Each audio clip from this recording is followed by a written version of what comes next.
you need to have healthy communication in this relationship when you do not like something, because often a sign of codependency, or even just wanting this, letting this person control your emotions or any and everything, is that you're kind of scared to speak up or really say how you feel, because you're afraid to lose the person, because they've become your world. You've kind of become codependent. So you're afraid to kind of let them know when something bothers you, or something isn't as ideal for you, or something is just not something you like.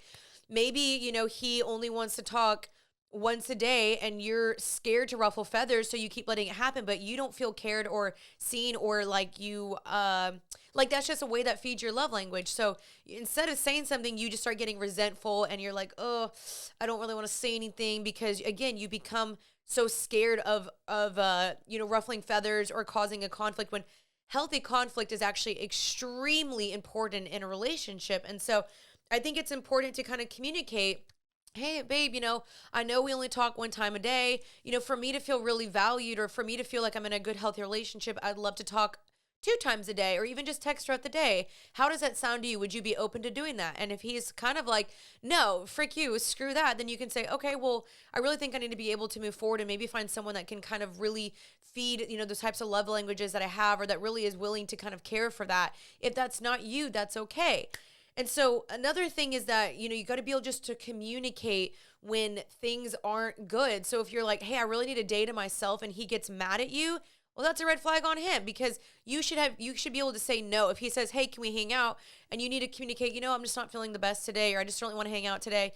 Communicate that, instead of just being people pleasing and just caving into his every single waking need. You know what I mean? So communication is so important, of just sharing how you feel, and finding a partner that's willing to listen and be open to those as well. Another thing too that I think is very important is that a lot of times, there's a book about this too, where it's talking about women. It's called Women Who Love Too Much. It's an incredible book that I think kind of talks about this, of just women that are willing to just do anything and everything for this person. They feel like they need to be the solution to this man's problems. They need to be the fixer, the helper. They need to take care of them. They need to cook and clean and do everything, wipe his freaking butt for all I know, because they're just like, he needs me, and he doesn't need you. No one like necessarily needs you. Like, you just need God. Yeah, he may want you, but a healthy person, you and him, you don't need each other. You can want each other. You can bless each other, be there for each other, but you shouldn't absolutely like need the other person. So sometimes what you do in this relationship, when you're just giving too much, is you give too much, or you compromise too much to make them happy and make them change.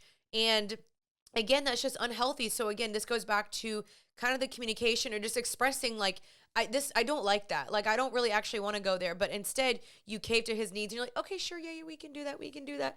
Blah, blah, blah. So instead you are just kind of saying things to keep him around, because you're scared of losing the relationship, instead of staying true to who you are. So don't say that you like something just to please him, or just to keep him around to stay. It's also, again, attracted to a man when he sees that you know what you like and you don't like, and you're willing to express that. And it's not that you need to be in this nasty, like, oh, frick you, like, I don't need that catty little attitude. Instead, you can just say, to be honest, yeah, I'm not really feeling that, or actually, that's not my favorite thing. And he can be like, oh, okay, great. And just be honest. Like, don't lie or say things or compromise just to keep this man to stay. That's another way to maintain your independence, is that you know who you are, and you value what you like, and you keep true to that. You stay true to that. You're not going to compromise and bend over backwards for his needs. And so yeah, there is compromise in a relationship. There's give and take, but overall, you aren't losing yourself and changing yourself completely to get this man to like you or to stay, and vice versa. You're not losing and completely compromising yourself to fix this man and to make him healthy, when he needs to be working on himself. He needs to be healthy himself. It's just independence and boundaries.